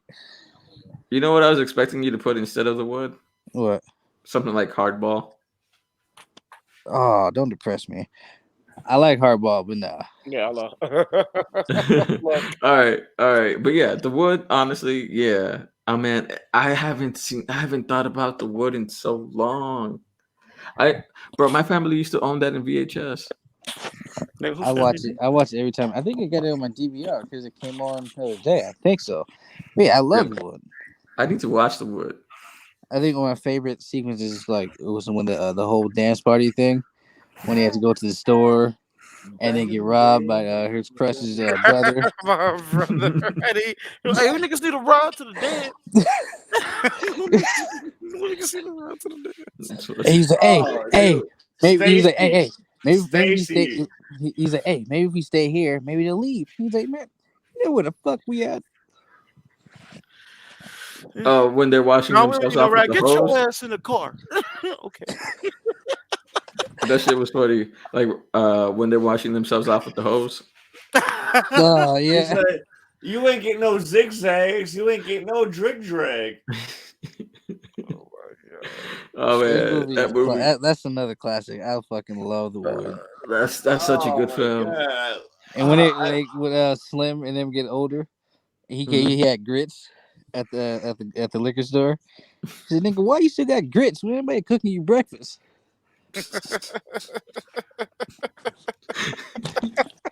Oh man, it's been forever since I watched that movie. Oh I my need to get god. back on it. I need, Dude, that damn it. movie I is. might watch it again tonight. It's I fucking love I that can't movie, watch it man. tonight, but like, That is This just goddamn, movie top is tier. awesome. Oh my god, I love I'm it. gonna be watching that movie tomorrow. There's nothing bad I can say about The Wood. I'm gonna be watching No, Iron Giant and The Wood. That movie is fucking awesome. Oh my god. Goddamn. You win this. Bangers. You win this entire Bangers. thing off of The Wood. Just with The Wood, Is you that win. That's your number Bangers. 2, Yep, it's my number 2. though? Oh, that's crazy. What We're number what one you now. got for number 1? We're number ones. All right. Honorable mentions. No, wait, I number thought- ones. No, you're at number 2, right? Don't you got to do your number 2, Timon? No, I did my number 2. What was your number 2? Ghost in the Machine. Oh yeah, Ghost in Michelle? the Shell. Oh, Brian, you're number 2. I did my number 2 already. We We, just Oh, we yeah, all yeah. did our number 2s, dude. Yeah. Jake's always been last. Okay, All right. number 1's then. Number 1's. Well, no, all I right. thought we would do honorable mentions and then number 1s. Yes. Okay. Yeah, so just throw out the names. You had like 2 honorable mentions and then Yeah. Kinda Just speed through that, spit 'cause- your honorable mentions off real quick and then boom. Yeah. Then number 1. All right, cool. Who wants to start their honorable mentions? I can do it. I can do it. Okay, you go ahead, Timo. My honorable mentions are Super. It's the movie with Rainn Wilson. Gets he's inspired by the powers of Jesus and he beats the shit out of people with a monkey wrench for sinning or just like causing menial crimes like cutting in lines or whatever. He just beats the shit out of people with his monkey wrench. It also stars Elliot Page back when he was Ellen Page. It's a fantastic film. Check it out. My next honorable mention is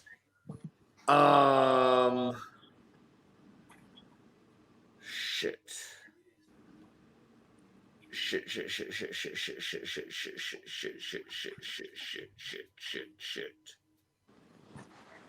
That's a good film. Crazy good. It's nuts. I forget for right now, so I'll just go to my number one pick of Death to Smoochie.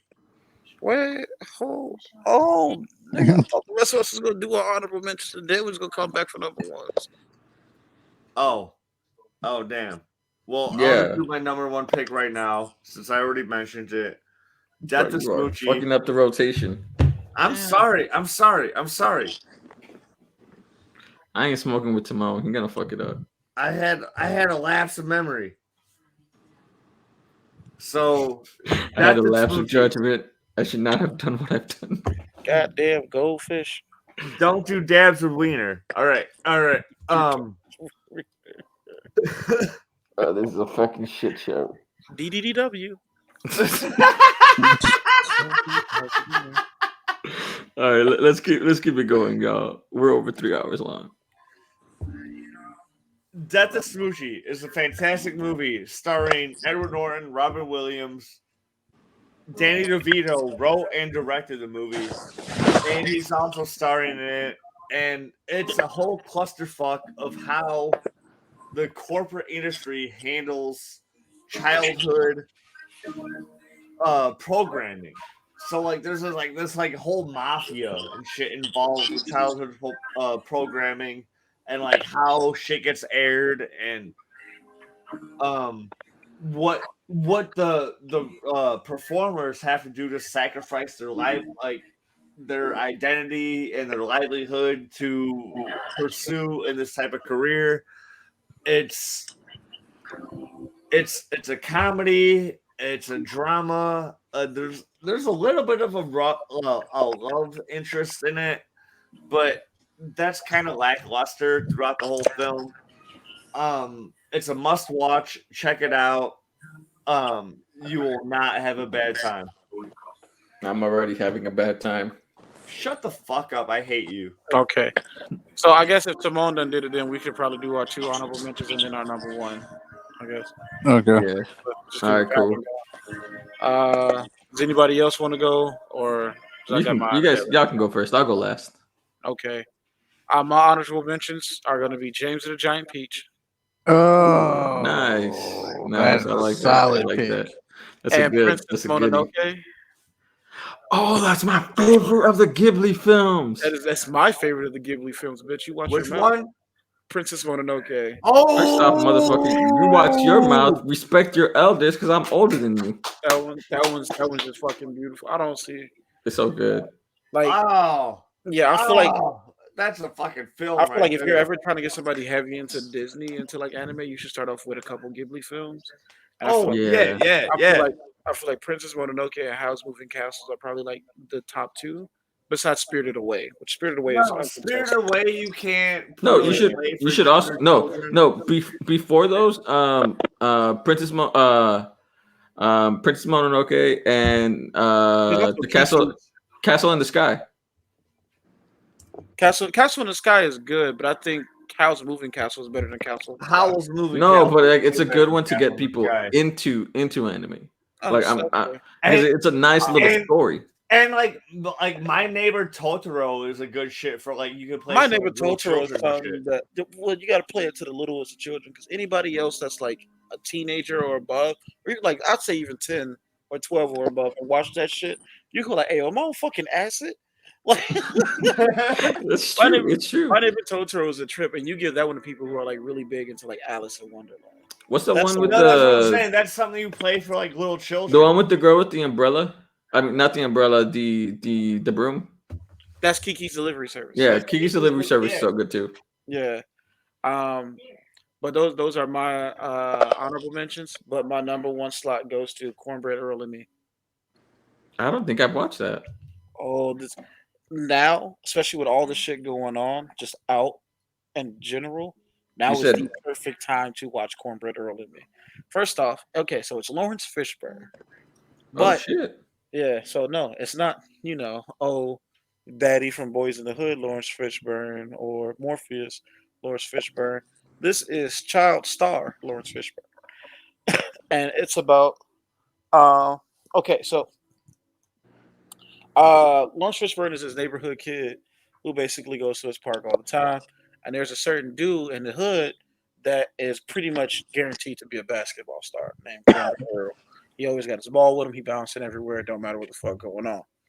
So some fucked up shit happens though, where police is chasing somebody through an alley, and Cornbread Earl just having to cut through that alley because he runs through that way as like a shortcut home and everything every day whenever he's either leaving the low key like the park from basketball court or if he's leaving school and everything. He cuts through this alley sometimes. It's raining, police chasing this dude who they think just like probably armed robbed and shot somebody and shit like that. He runs down this alley past Cornbread and Cornbread running the opposite way.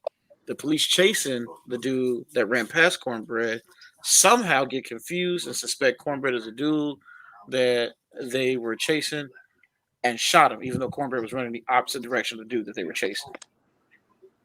And so it's just basically the story about this really fucked up like situation, and everything where like the neighborhood is being harassed by the police because the police don't want to break code against it, but the cop that accidentally shot Cornbread and everything is also like ridden with guilt and everything with everything. And it's just a really fucked up case that's going on. And Lawrence Fishburne character was like the witness that saw what happened when the cops shot Cornbread and saw who they were chasing and shit like that. And he had also like really, really looked up to Cornbread. So like when he got shot and killed and everything in the street, the first thing that he did was like fucking freak out, have a breakdown, and then the cops started to approach him, and he fucking just jetted, took off and everything down the neighborhood on the street. And as he got like past a certain distance from him, he just screamed as he was running back home because he was in shock and everything. They killed Cornbread. They killed Cornbread. That shit. The whole movie is it's crazy. Like especially for as old as it is, it'll hit you. It'll Oh hit you. damn. It's just it's I think I crazy. watched it. I think I watched it like when I was a kid. I'm not sure. I Yeah. think I so know what you're too talking. because it sounds I know what you're talking. familiar. I know what you're Yeah. talking about. Maybe And then I everything culminated with the court. They coming up with like the whole trial and everything of the cop that made the mistake and shot Cornbread and shit like that. It's Yeah. just it's a lot, but it really make you think. It is something to really put you in a perspective of this time and everything though. But low key, moral of the story is if you're a pussy, you shouldn't be a cop. yeah. That's simple. Ha- Have you watched American Skin? So what? American Skin. No, I don't think I have actually. Similar premise, except it's his dad driving his son to his mom's house because him and his mom are divorced. Mhm. So like he's driving them to his mom's house now, and so they're driving past the neighborhood, and these cops pull him over because they said that they were speeding, on some bullshit. Uh, and because he hands him uh an expired License. um not license, an expired insurance or whatever it is, and he was like, oh, it I probably handed you the old one, let me try to get the new one. And then like he's like, cop gets jumpy, tells him to get out of the car. Both of them have to get out of the car, and kid takes out his phone and he gets shot by a cop. um Oh, that's yeah, fucked up. it's very fucked up. And so like the rest of the movie, kid from What's the high name? school. Huh? What's the name of it again? American Skin. American Skin. Yeah, so what they do is they take over the precinct, so like they're Oh, this is inside in the my precinct. queue already. Huh? This is in my queue already. Oh, it's so good. It's so Okay. good. And they pretty much make a trial of the cop that shot the his son, like inside there. And then like yeah, it's really good. The ending is a surprise, I will say that. Hey, apparently Rotten Tomatoes don't fuck with it at all. It got a 35. Wait, but here go think the audience score is nearly 100, bro. It's 95. Yeah. Well, Hey, it's probably the people who reviewed it that are critics, probably just white people that felt uncomfortable with it. cut it out documentary. Yeah. So like a kid from high school is filming a documentary about his son that was murdered by a cop. And then like that's when they do the holdup and they force the high school kids to like film it all. Oh yeah, you can tell that each one of these two, this one nobody listened to the made. Thermometer. Each and every one of these reviews is low key. You can you can tell it's by some white or just really conservative dude that think that police brutality is a I hoax to told you. begin with. It's probably like a white person that felt uncomfortable about it. Well, okay. Look. It says a self-serving call to action that tries to hide basic incompetence behind a veil of righteous fury. So Wow. yeah, this is that. It's blaming the people who got shot, and this Hmm. one, the other one is American Skin is a jagged symphony of false notes, each one struck with a sledgehammer. Yeah. So critics are disproving that they're racist right there by making that shit, Yeah. by saying that shit. But yeah, Well, like I said, it's a good one. It follows the notes of that shit. But yeah, twist at the end. You'll like it. I think you'll like it because it's similar to Cornbread Earl, which I think I might have watched when I was younger because that storyline does sound familiar. It feels like I've watched it. yeah. As I'm looking at some of these too, most of them just like talking about how police brutality ain't even real when it comes to these bad reviews, and it's just like what? These are the type of motherfuckers that seem to think that like movies are what hype up police brutality and everything and the whole idea of it, and not think about the fact that the movies are made because the situations happen. Like They need to watch movies like Colors. they want to they the same type of people too to go like, but what about gang violence? And ignoring the fact that gang violence is probably like a 40 to 50 year old thing, and police brutality as well as this type of fucking policing is something that's over 120 years old. Bitch, And that's you a have to, government system that can be controlled and regulated, yeah, unlike um, people outside of a system. police wouldn't Ronald be this way if Reagan we didn't have brought gangs crack in to the the street. Nigga, streets. blood's only like 40 years old, bro. All right, all right. So, you said your number one already, right? And your Yeah, my number one is cornbread early. yeah. All right. So Jake, what's your number one? Oh, and your honorable mentions and your number one. So my honorable mentions, I'll do honorable mentions real quick. So I'm gonna go with How the Grinch Stole Christmas. It's Jim Carrey. Nice. Should have been in the 10. Should have been in the top 10 because the Grinch is the most misunderstood man in all of literature. He just is, in all of Whoville. Bro, everybody All, was an asshole to Grinch and they treated all him he like the wanted bad to guy. do That was the just Grinch was kill so his dog. gaslighted by that entire town. And you know what? You know what? Where did Max come from? He said, "Oh yeah, they'll get a new toy or whatever, and then they'll play with it for a few weeks and throw it away, and it ends up on a mountain." So where did Max Yeah. come from? He Somebody was a threw thrown away. away toy. Somebody threw away their puppy. See, Yeah. fuck Whoville. It's fucked They up. deserve that shit. Yeah. They deserved it. Yeah. But Like yeah, so how the Whoville Grinch is Stole Christmas. literally manipulative and gaslighting the fuck out of the And Grinch. Jim Carrey is he's amazing. Like Yeah. I can't even stress. I don't think anybody can really. So no, I was about to ask you now before you even finish that sentence. Who flexed hard in a Dr. Seuss role? Jim Carrey Or or Mike Myers. Cat in the Hat. Mike Fuck that. Myers? Or Okay, I'll give you. Okay. I won't fight you on that because he went It's who full. flexed hard. hard? He went full tilt with that. So Yeah. I can't. I'm not gonna fight you on it. Who popped off the best? Dude, Mike that Myers scene. went full tilt with Cat in the Hat. I'm not I gonna lie. I'm not gonna lie. I honestly wouldn't blame somebody for picking one side or the other. I just felt like throwing it out there. That's a tough one Yeah, because like Mike Myers like literally had some like quotables in that shit. I dead ass can't pick between them. I'm not gonna lie to It's you. like that Mike shit. Myers It's went like mad you're in that. not just wrong, you're stupid, and then he cuts off his tail. Like I feel like I think Jim Carrey probably did like a better role, like a better, Overall, yeah. But I feel like Mike Myers' Cat in the Hat was so out of line with some of the shit that came out of his mouth that you forgot this Mike was Myers. based on a children's book. And you this Mike is dirty Myers played. hoe. Mike I'm Myers sorry, played baby. I like love you. it was a role if like somebody's doing some R-rated comedy Mhm. version of something like that. That's exactly what Mike Myers was. yeah, he Yeah, he he came out flexing for no reason, bro. So Like I'm not even I don't fighting think on that one. anybody can stop him. bro. I played the video game just because of that movie. All right, my other honorable mention is School of Rock.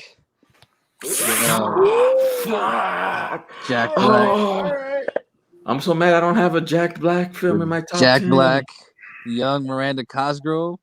Rest in peace to Freddie, the drummer. He passed away a few Oh months yeah, ago. he did. Rest in peace to him.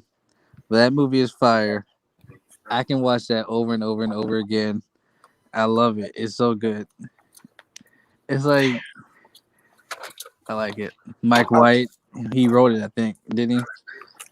Probably. I think he wrote it. He's in the movie, yeah. Sarah Silverman, it's a Yeah. great Mike White's girlfriend who hated Jack Black, Yeah. who was kind of a piece of shit himself. Sarah Silverman is one of my bays. Sarah Silverman is great, man. I'm not gonna lie. I agree. Yeah. Both points. But yeah, it's a School of Rock is a great movie. It's just Yeah. Sarah taking Silverman his had her piss. tits out for Joe Biden. That's just a fact. She literally I did was gonna that. say she had that in School of Rock. It's like what? No. Right. Forgot back and watch this. Yeah. She for some reason took a photo of herself topless and was like, "Vote for Biden." No. Yeah, that's what she does. Yeah.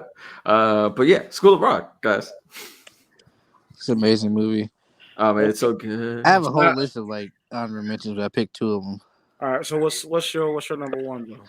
Forrest Gump. You bitch. Forrest Gump is the greatest movie of all time. That build up. You should have put The Wood as your number one. Comparably, it don't match up. I am 100% surprised you did not pick a Harry Potter movie. You know Me what? too. You know what? I am Harry Potter insulted. ranks differently though, because that's like a fanboy thing. I am insulted that not only did you not pick a Harry Potter movie, you did not pick Goblet of Fire, which is the Because best Harry Goblet of Potter Fire was movie. the worst one. Bitch, I will shoot you in the kneecap. It was. It was not. You know how bare bones it was compared to the book. They literally they changed Okay, so around the entire now- Barty Crouch subplot. Okay. They did not include my favorite moment Let's in the stop for a whole sec. series when Mrs. Weasley hugged Harry, and he's like, "This is the first time I've ever felt the hug of a mother." Now wait, let's stop for a second real quick. Now, I will 100% admit that they cut probably at least half the book out of the Because Goblet Mike of Newell Fire was a movie. bitch. Mike Newell was a bitch and ignored everything Alfonso Cuarón laid out for him. But while we talking about how much they cut out of the Goblet of Fire from like the movie to the book, from the book to the movie, let's also look at how fucking thick the Goblet of Fire is as a book compared to the other book. There's gonna originally split it in two movies. That's the one that should have been the two-parter, not the last. But I movie. mean, Order of the Phoenix is longer though. Yeah. Each book kept on getting gradually bigger and bigger and bigger. No, okay, no, it hit its peak with Goblet of Fire until you got to like the end of it. Because like it got super thick, then it got like thinner and thinner as they went, but then it got like extra thick with the last book. Yeah, the fifth one's the longest one, 870 pages. Yeah. But it was like it gradually got up to a point, and it was like, "Hey, I don't think we can do all this." She was like, "Yeah, you're right." So let's be fair. Up until that point, they low key was stretching out the books whenever they did the movies, and then when it got to that point, it was like, "Hey, we don't know what the fuck to do with all this, bro." Don't get me wrong though. I like Goblet of Fire. I like the movie, but I'm just saying between Goblet of Fire and Half-Blood Prince, those are the worst adaptations. Okay. Not that they're bad movies. It's just they're bad adaptations of movies. You know, the books. I'm just more of a fanboy of the Goblet of Fire one, and all honesty, the best one out of all of them. He was just happy Robert Pattinson died. Azkaban's the best one. For sure. Azkaban. Prisoner of Azkaban? Yeah. I love Azkaban. I think that's my favorite book. That's the book and movie. Like number 3? Yeah, number 3 is probably like one of the there's best. a lot of action and emotion in Deathly Hallows Part 2. It also gives you a lot of history on how fucked up Hogwarts really is. Yeah. Yeah. So. Or like just the wizard world in general. How they allow slavery. But they want to serve us. Yeah. It's just, I like Goblet of Fire though. I just pissed off because like the whole Barty Crouch subplot. It's like there's a lot more to this in this. He wasn't licking his lips. What the fuck is that? And it's like, yeah, that was a whole thing that he could have done. We shouldn't have even saw what's his name, Purple Man, David Tennant, until the end of the fucking movie. But you Isn't saw it, him in the beginning. isn't it kind of weird that like J.K. Rowling is low-key as homophobic and transphobic as she is, but then she was also really really pissed off that the movies completely played off how gay Dumbledore was supposed to be. That's just the most. It's the whole thing is the most baffling thing ever. I I just don't. don't get it. I Trust think me, I don't get it. I'm be fruit. I think somebody killed the real J.K. Rowling and replaced her with that bot, and that bot don't know what the fuck going on. She lost her That's the fucking only thing that mind. makes sense. That's She that's lost. the This is a person that was like a hero of mine for 20 plus years, and it's like, what? It's literally you die a hero, live long yeah. enough to see I your mean, thoughts Yeah, on the villain. that's it's so fucking heartbreaking. It's just like you really. yeah, and This guy, we got to admit at a certain point too, though, is that we can let the ideology of some of our favorite authors die with them, and still love some of their works of art. Because I loved both Tolkien and I don't know why his I'm trying to get his name off the tip of my tongue. Uh, Oh, uh Lovecraft. no, oh, not Lovecraft. I can't honestly can't Something stand Lovecraft Lewis. shit. Something Lewis. I'm talking about a boy who did Narnia. You know what I'm Yeah, talking C.S. C.L. something Lewis. Lewis, C.S. Lewis. Lewis. C.L. C.S. Lewis. Lewis. Oh, C.S. Lewis. C.S. My bad. Lewis. I love him, and I love H.G. Wells too. Them three niggas was racist as shit, bro. They were. Yeah, Tolkien maybe not as much. C.S. Lewis, 100%, bro. I I guarantee you he would not sit in a black fucking car at that time and point. I don't. It's something about it that like I'm I feel pretty like sure if a black person picked up his book, he'd have been like, "What?" I feel like he might have verbally probably been more progressive, but something told me that low key at home this man did not play with niggas, bro. And I know for a fact H.G. Wells didn't at all, bro. Hell, one of my favorite authors is Ernest Hemingway. I know for a fact that nigga was racist as shit. He's admitted it himself in some of his books. But then he also said, like, well, he's like, even though I do feel this way about this race, I also at the same time feel it's kind of stupid to be raised feeling this way about this way. But I was raised feeling this way, so I'm gonna continue to feel it. But I do completely understand the stupid shit. So He's like, "I'm ignorant. I understand I'm ignorant, and I yeah, believe that my ignorance is stupid." he But was like, like, you know what what? keep You know reading? what? That's Like that's the being, statement you expect from a nigga who survived three like plane crashes and walked off of them. You something ain't Oh, right with you. But what I it's about kind of have respect for Orson? being like admittedly ignorant. Like you're just like I'm not gonna change my ways. this man, Whatever. I this kind of man have who respect literally for called a that. bullet to the teeth, bro. You can't tell him nothing that he ain't already telling himself. Yeah, like Hemingway's a yeah. There's different type of nothing. nigga, bro. There's nothing you can absolutely do to like change the motherfucker's ways. So like like whatever. All That right, being y'all. said, though, let's go back to your number one, though. My bad. All So I'm saying as my final point is, I believe in separation. I know what's in my heart, and I know how to separate. You know, the person from the thing. I Yeah. think it's up to you to decide if you can do that or not. I think you can't force anybody either way. I just think What's your yeah, what's your but we choice? sidetracked off of Forrest Gump, though. So Yeah, Forrest Oh, Gump. that it was was that was Forrest 100. Gump. Yeah, that was Yeah, 100% on goddamn. me. I take Forrest full blame Gump for that. is just. Hate it. I don't know. I just think it's just. It's always been my favorite movie. I watch it every time it comes on. I Dude, just. no, and that's a fantastic film. All right, It's the greatest movie of all time. I don't give a fuck. I think your a lot of thoughts people on honestly do regard it as the greatest movie of all time, your too. thoughts on Jenny. What about her? Oh, Your she thoughts on took Jenny. advantage of him. Scummy She, bitch, she is. she had sex with him knowing she had fucking AIDS or whatever it was. True. And it's like, dude, this man has just been a simp for you for 45 years. And this is how you do him? Now he a billionaire. This man opened a car door and started firing on somebody right in the Dude, he car. would beat he beat motherfuckers This asses man walked into a on her. Black Panther hideout and punch that motherfucker in the face. It's like he's the most gangster dudes in the world. He's a ping pong champion. Come on now. You do my boy dirty like that. Look, this smoke was rated He E. he loved her so much too. Like you can feel that hurt at the end when he was crying over her grave. Like I don't think I ever he didn't even cry for his mother, but he like seriously broke down. It's a beautiful movie. I mean, it's all he had worked towards through the entirety of the movie. Yeah, being with her and that's just like she's gone now. He did what he could to one, be him, live by her motto that she was telling him to live by, and he also wanted to become a man that he thought was respectable enough. What's for really him cool to about it earn her, is 'cause he kept on turning that nigga down, and then she finally gave him the cat right before dying.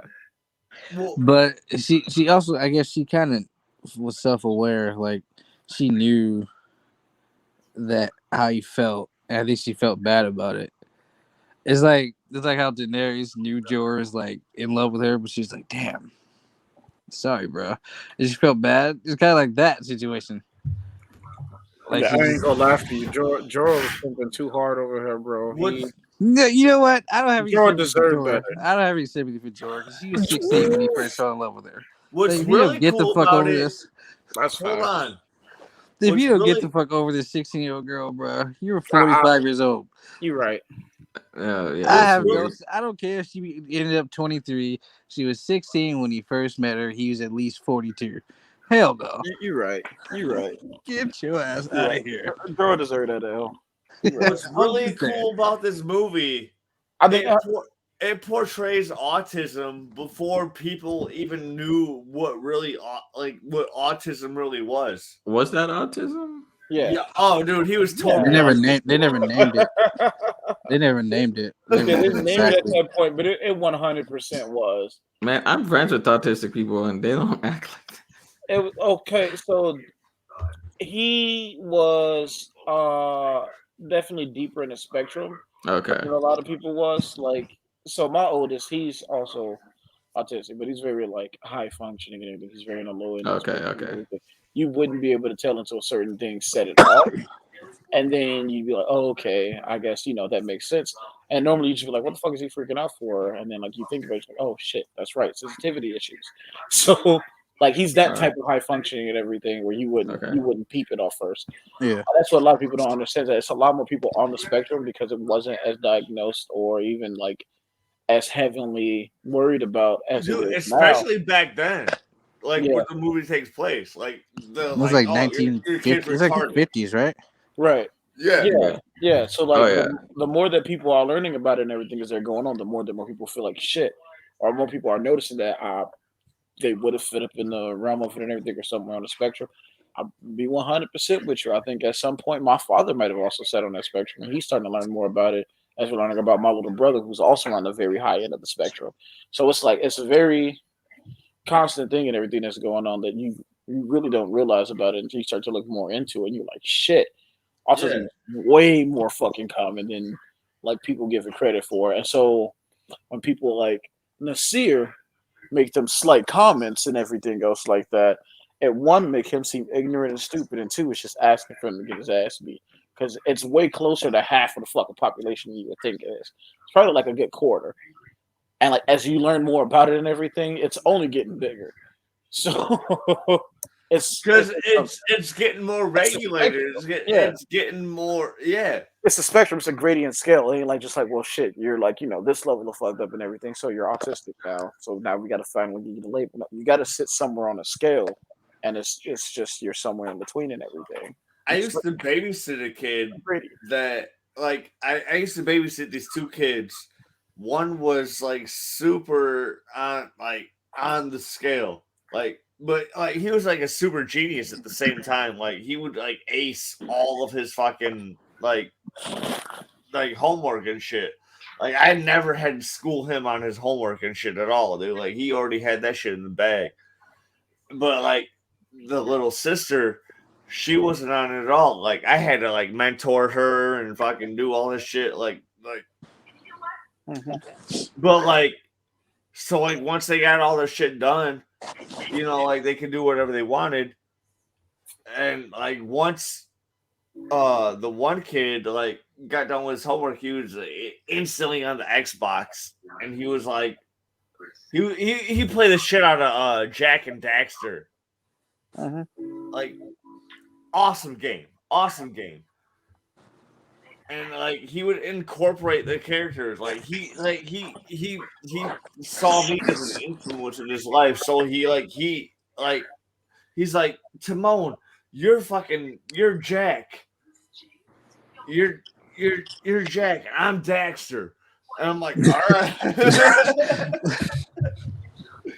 I don't know, like I just thought it was awesome, like I don't know, See, and the thing that people seem to mess up with everything is that okay, so the main thing, or the big key points about autism are one, sensitivity issues. So certain things they're more sensitive to than other people might be, and it's all person to person. Some of it might be smells, other ones it might be certain sounds. Usually it's sounds and feels, like things that touch their skin. Um, so that's usually the big key point. And then the other one is kind of the social, moral, and critical thinking comprehension. And it's not necessarily like they're slow learners and everything. They're just like communication is not necessarily their strong point. So it's kind of hard for them to understand and verbalize certain things. But if it's something that's broken into a way that they can understand, they pick it up really, really fucking fast. And that was exactly what the fuck you saw throughout all of Forrest Gump was exactly those type of behaviors. Forrest Gump wasn't really necessarily a critical thinker, but if you broke down something in a simple way to him, he picked that shit up like it was nothing, and he hyper focused until it was done. Yeah, that's how he was able to make his he gumbo was the company. fastest. He was the fastest at reassembling and disassembling his firearm. He was like, He was yeah, good at ping pong, really good at ping pong. yeah. Where he was a He was a national goat. player. He was a goat at ping pong.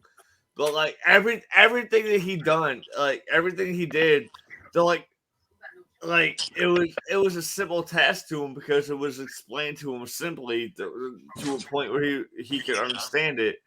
And like, oh, dude, Forrest Gump is, oh my god, that's Yeah, it is. All right. It is the perfect telling of autistic hero ever, and a lot of people wrote it off as like a comedy and calling it simple and shit like that. And y'all didn't even understand what the fuck was going on at that time, but it's the perfect gateway to we're talking understanding about like what's run, going on with Forrest, on the spectrum. run, and he ran across the whole fucking country.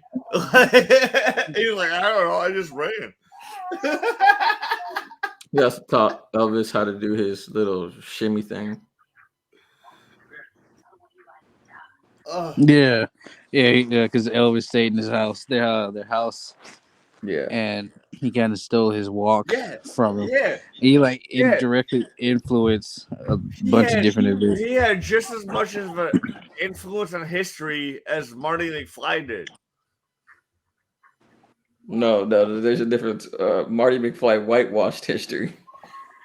Shut the fuck up. All right, but no, I love that number one though, Dave. All right, It's my turn, I yeah, guess. you dusty bitch.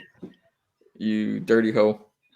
All right, so my honorable mentions. I'm gonna start off with the first one, A Bronx Tale. Have any of y'all watched that? You have terrible taste in movies. Have you watched it though? Yeah.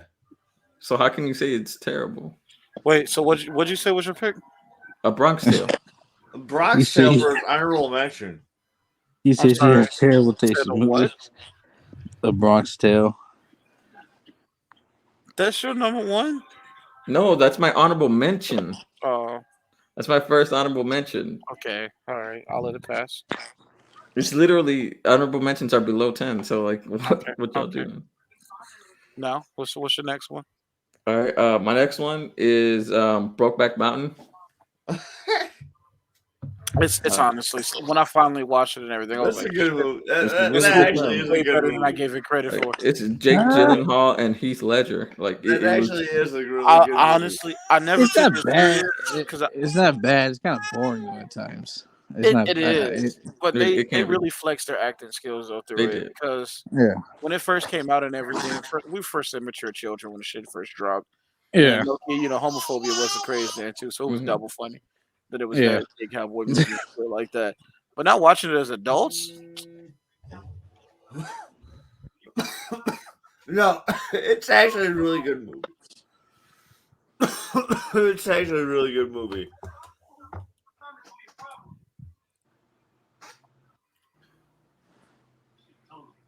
Your number one. Tony, where'd you go? Sorry. Yeah. My number one is The Breakfast Club. I told you guys this multiple The times. Breakfast Club. Oh, Yeah. that's I a don't solid think choice. I didn't hear what you said. Your number one was. I thought you said you're just gonna keep it. That's a solid choice. I like That is Breakfast solid, Club. man. Yeah. Yeah. Nothing. Not a lot I could say about it. It's just my number one. Everything rips off the Breakfast Club now too, as well. So Yeah. I completely understand. A giant influence on movies. I mean, yeah, movies in general. Dude, Soundtrack Victoria's. A1. So, really, anything got a soundtrack that matches it now. Yeah. Uh, But yeah, that's my number one. That's everybody, right? We're all done. Yeah. All right. Yeah. Shit. 3 hours and 4 53 minutes. Almost 4 hours. Okay, I had a feeling this one was gonna turn out that long, though. Yeah, I'm not gonna alright. lie. No, because we have This is a fucking. topic that was. We have gonna be 4 that long. people talking about their top 10 favorite movies. Like, yeah, We should it's have gonna be a we should have long. probably done this a 2-part. We should have done You can always bottom edit half. too. Yeah. All right. Well, thank y'all for watching, for listening and watching. Feel free to follow us down below in the description. We have all our links. Same with Timon's. Bye, everybody. Toodles. Skirt. Cut it out before you said that. But no, I had a feeling that one was gonna be long. Like a certain I think top tens when you get really into it are just guaranteed to be long as shit.